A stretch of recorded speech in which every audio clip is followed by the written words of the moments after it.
They called him Old Robert behind his back, the slow-moving mechanic who spoke in grunts and took twice as long as the younger guys to finish a job. Some of the apprentices even joked that he was probably too old to know what he was doing. But when that olive-green military transport truck limped into the garage with a blown transmission, Robert's expression changed, and so did everything the crew thought they knew about the quiet man in Bay 3. Welcome to the Silent Heroes. Before we continue this story of hidden valor and forgotten sacrifice, tell us in the comments from which city in the world are you watching this video today. And if you believe stories like this deserve to be heard, hit that subscribe button. These silent heroes walk among us every day, and their stories matter. Davidson's Auto Repair sat on the edge of Millbrook, Texas. Robert Martinez had been there 26 years. 26 years of showing up at 7 sharp, taking his lunch alone, and leaving without fanfare when the sun started to set. The younger mechanics, Tommy, Jake, and Marcus, had grown comfortable around Robert, comfortable enough to crack jokes about his deliberate pace, his refusal to use new diagnostic tools, his habit of sizing up engines by sound alone. To them, Robert was a relic, whose best days were behind him. Robert's probably been here since they invented the internal combustion engine, Tommy would whisper, and the others would snicker. Robert never seemed to hear their comments, too focused on whatever piece of machinery was in front of him. But if they'd looked closer, they might have noticed things that didn't fit. The way Robert's hands never trembled, how he positioned himself near the garage door when helicopters passed overhead, the faint scars on his forearms that looked like something other than workshop accidents. It was a Tuesday morning when everything changed. Robert was rebuilding a Chevy transmission when he heard the rumble outside. Deep, purposeful, the kind that made something in Robert's chest tighten with memory. Tommy was at the front desk when the vehicle pulled up. "You guys gotta see this thing." The M35A2 military cargo truck, a deuce and a half, sat in their lot like something from another era. Olive drab paint faded by decades, the kind of vehicle that belonged in a museum, not a small-town auto shop. The driver was Bill Richardson, 70s, wearing a veteran's cap. "Afternoon, gentlemen. Transmission's been slipping. I've got a veterans parade next month." Tommy stepped forward. "We can take a look, but military vehicles, that's specialized stuff." Jake nodded. "We might be in over our heads." From behind them, Robert's voice cut through the conversation. "M35A2. Allison MT 643, automatic transmission. Common failure point is the modulator valve." Everyone turned to stare. Robert rarely offered technical opinions with such specificity. Bill Richardson's eyebrows rose. "You know these old girls?" Robert nodded. "Some." Robert set down his tools and walked to the M35. His entire demeanor changed. Gone was the slow movement they knew. In its place, purpose, precision, familiarity. Robert ran his hand along the truck's bumper, peered into the cab, traced components with intimate knowledge. "Vietnam?" Bill asked quietly.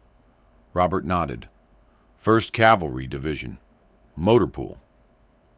The garage went silent except for the air compressor's hum.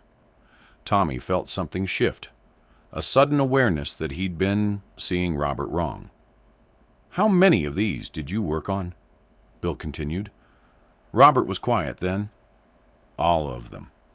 Every truck, every APC that came through our sector. When something broke in the field, it was my job to get it moving. Under fire, if necessary."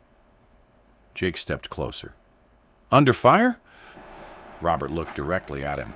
In Vietnam, we didn't have clean garages and unlimited time. When a convoy got hit and a truck went down, you had 30 minutes to get it running before the enemy regrouped. Sometimes less. Marcus blurted out, "But you never said anything." "Some things aren't meant for casual conversation," Robert said quietly. Bill watched with growing understanding. "What unit were you with?" 11th Armored Cavalry Regiment, attached to 1st Cavalry. Motor Transport Operations. Bill straightened. Black Horse Regiment. "I heard stories about your motor pool guys. They said you could fix anything." Robert shrugged. "Had to. Lives depended on it." Tommy found his voice. "We had no idea you served." "Didn't see the point," Robert said, turning back to the truck. "Let me diagnose your transmission. No charge." What followed was a master class. Robert didn't just look.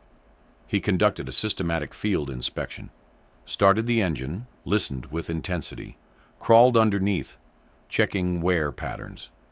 Within 20 minutes, Robert had confirmed his diagnosis and identified 2 additional issues. Modulator valve, like I said, plus worn input shaft bearing and torque converter cavitation. 2 days if I order parts tonight. Bill nodded. "What's your rate for someone who knows these vehicles?" "Standard rate. It's just a transmission rebuild."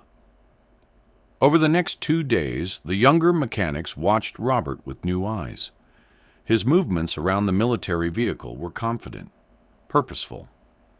He handled each component like renewing an acquaintance. Marcus worked up courage to ask, "What was it like working in a war zone?" Robert paused in the transmission housing. Different. Everything had more weight. When a truck wouldn't start, it meant a convoy couldn't move. Supplies couldn't get through. Sometimes people didn't make it home. Tommy set down his tools. "Is that why you're always so thorough?" Robert nodded. "Learned early that cutting corners could get people killed. Hard habit to break." Jake approached. "Those scars, are they from the war?" Robert looked at his forearms, faded white lines. "Some shrapnel from a mortar attack on our motor pool in '69. Got caught under a truck when shells started falling. Took some metal, but the truck still ran. That was what mattered." The 3 younger men exchanged glances. Each was processing not just Robert's words, but their own behavior over the years.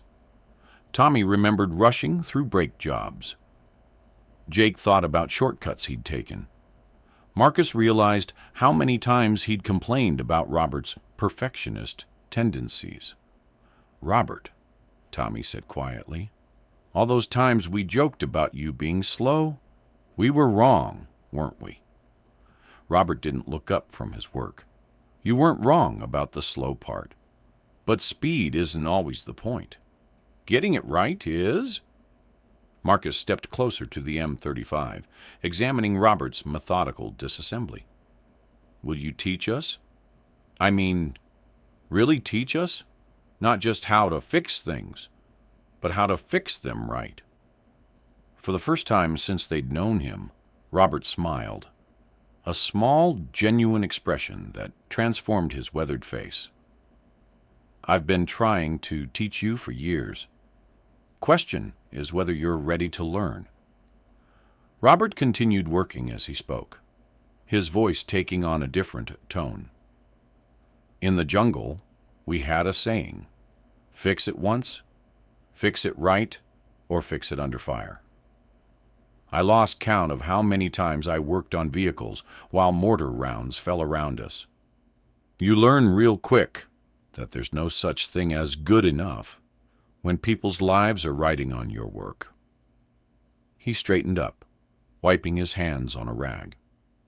"Every bolt you don't tighten properly, every connection you rush through, every shortcut you take, it might seem like it doesn't matter on a civilian vehicle. But habits form, and when the stakes are high, you default to your training. I trained these hands to never fail someone who was counting on me. The younger mechanics stood transfixed. This was more than Robert had spoken to them in years combined, and every word carried the weight of hard-earned experience. When Bill returned for his truck, Robert was completing final adjustments. The M35 ran smoother than it had in years. "How many vehicles did you work on during your tour?" Bill asked. Robert wiped his hands. "Hundreds. Probably. Trucks, APCs, tanks, jeeps, anything with an engine." "How many repairs under combat conditions?" Robert's expression grew distant. "More than I care to remember." Bill pulled out a challenge coin. 11th ACR Veterans Association. "There's a reunion next month. You should come." Robert accepted the coin with a nod. "I'll think about it." As Bill drove away, the garage seemed different. The younger mechanics resumed work, but the atmosphere had changed. Tommy paid more attention to detail. Jake double-checked his work. Marcus asked about fundamentals rather than rushing jobs. 3 weeks later, a sign appeared. "Military Vehicle Specialist, Robert Martinez, Vietnam veteran." Robert hadn't asked for it. The younger mechanics had ordered it themselves. "You didn't have to do that," Robert said. "Yeah, we did," Tommy replied. "People should know who they're dealing with." Word spread through the veteran community. Military vehicle owners began driving to Millbrook specifically for Robert. He never charged extra, never made a show of his knowledge. He just fixed what was broken with quiet competence. The younger mechanics began approaching their work differently. Tommy started double-checking torque specifications. Jake began explaining to customers what he was doing. Marcus started staying late to perfect techniques he'd previously rushed. Davidson's auto repair developed a reputation for meticulous work. Customers began driving from neighboring towns, drawn by word-of-mouth recommendations. The change wasn't lost on Robert. He watched his younger colleagues with quiet approval as they embraced the standards he'd tried to instill for years. Occasionally, he'd offer a nod of approval or brief encouragement.